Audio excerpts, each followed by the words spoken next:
আলহামদুলিল্লাহি ওয়াহদা ওয়াসসালাতু ওয়াসসালামু আলা মান লা নাবিয়্যা বা'দা আম্মা বা'দ ফাআউযু বিল্লাহি মিনাশ শাইতানির রাজীম বিসমিল্লাহির রহমানির রহিম মুত্তাকিইনা আলা ফুরুজিন বাতাইনুহা মিন ইসতাবরাকিন ওয়া জানাল জান্নাতাইনি দান ওয়া ক্বালা an-nabiyyu সাল্লাল্লাহু আলাইহি ওয়াসাল্লাম মাউদু যাতিবিল জান্নাতি খায়রুম মিনাদ দুনিয়া ওয়া মা ফিহা মুত্তাফাকুন আলাইহি।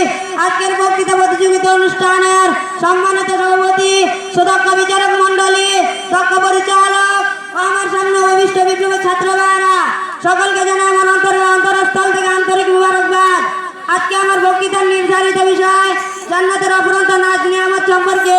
সময় সংক্ষিপ্ত, পরিচয় যতটুকু সম্ভব এ সম্পর্কে আলোকপাত করার চেষ্টা করব ইনশাআল্লাহ। ওয়া তাওফীক ইল্লা বিল্লাহ, আলাইহি তাওয়াক্কালতু ওয়া ইলাইহি উনীব। মুহতারাম হাজিরিন, মানুষের মধ্যে বড় ভাগ্যবান তারাই যারা মরণের পর জান্নাত লাভ করবে, আর সবচেয়ে বড় ভাগ্য তারাই যারা মরণের পর জাহান্নামে যাবে। জান্নাত হলো এখন আমাদের শান্তি সুখের জায়গা। জান্নাতের শান্তিপূর্ণ বিবরণ দেওয়া মানুষের সাধ্যের বাইরে, তাই জান্নাতের কিছু নমুনা আপনাদের সামনে পেশ করছি। জান্নাতীদের বর্ণনায় মহান আল্লাহ তাআলা বলেন, মুত্তাকিইনা আলা ফুরুজিন বাতাইনুহা মিন ইসতাবরাকিন ওয়া জানাল জান্নাতাইনি দান।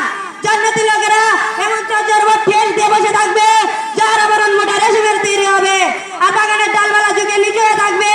বিন্না কাসিরাতুত তারফি লাম ইয়াতামিসুন্না ইনসুন ক্বাবলাহুম ওয়ালা জান কান্নাহুন্নাল ইয়াকুত ওয়াল মারজান।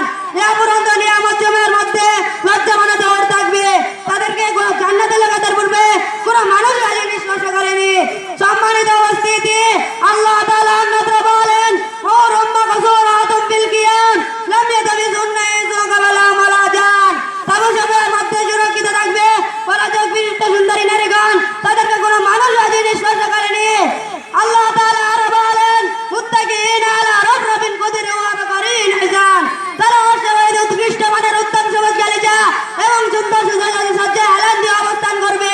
জান্নাতীদের বর্ণনায় মহান আল্লাহ রাসূল সাল্লাল্লাহু আলাইহি ওয়াসাল্লাম বলেন, আন আবি হুরায়রা قال قال رسول الله صلى الله عليه وسلم قال الله تعالى أعددت لعبادي الصالحين ما لا عين رأت ولا أذن سمعت ولا خطر على قلب بشر।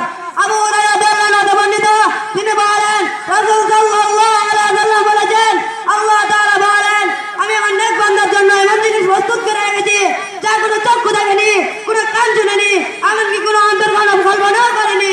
অত্র হাদিসে স্পষ্ট বিবরণ দেওয়া খুব কঠিন, কারণ আল্লাহ তাআলা জান্নাতে মানুষের ভোগ বিলাস আরামের জন্য এমন কিছু ব্যবস্থা করে রেখে আসেন যা মানুষের চোখ কোনোদিন দেখেনি, অথচ মানুষের চোখ পৃথিবীর অনেক কিছুই দেখেছে।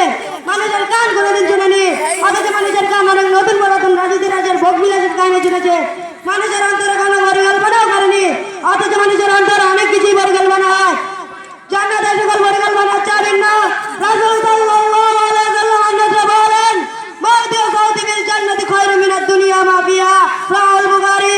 জান্নাতে একটি চাবুকের সমপরিমাণ জায়গা গোটা দুনিয়ার মধ্যে যা কিছু আছে তার থেকে উত্তম। মোট কথা জান্নাতের সাথে পৃথিবীর আসলে কোনো তুলনা হয় না।